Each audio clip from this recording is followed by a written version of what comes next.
My name is Jared Starkey. I'm an entrepreneur here in Topeka. I'm 30 years old, went to Emporia State University, grew up in southeastern Kansas.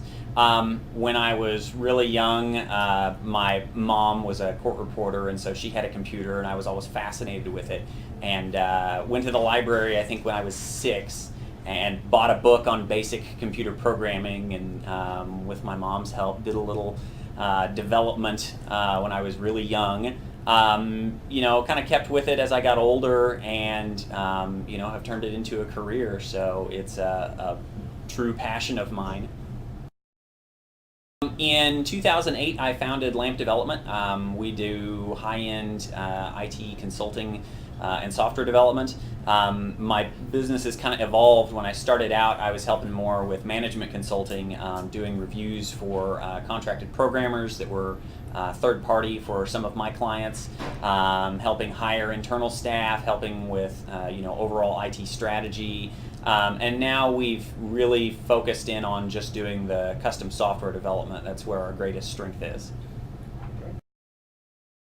Somebody said, I think it's a commonly repeated saying that your goal should be to learn something new every day. I think my challenge is probably learning less than 100 things every day. It's a process. When you start out, the challenge is always we need more business. We need more business. As the business grows, probably the most difficult thing I ever had to deal with is transitioning from being a sole proprietor to having an employee.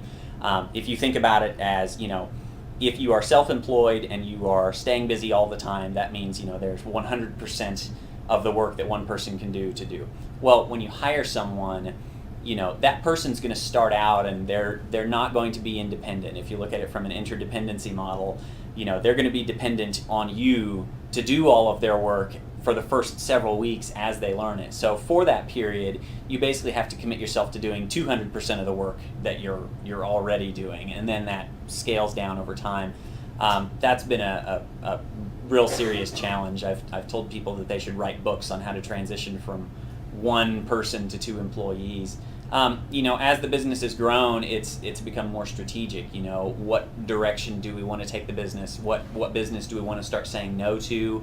Where do we want to start referring things to other people? We've got a staff of 8 employees now, so it's become more of the all right, what direction overall do we want to try and take things? Things like that become almost philosophical rather than a nuts and bolts simple challenge. It's what do you want your business to look like in 5 years? And you start asking yourself those kind of questions. And interestingly enough, those are a lot more difficult than how am I going to pay the bills this month? I can say that the EMBD has access to a lot of resources that when the time comes to connect my business with them, I'm really glad to know that they are there.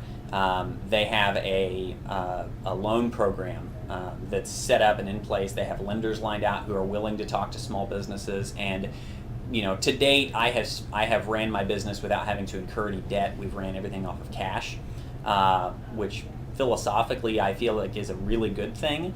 But there are some projects we've looked at where to really aggressively grow, we're going to need an infusion of capital, and whether that's connecting me with a bank or potentially with investors in our community, those are resources that are great to know are available.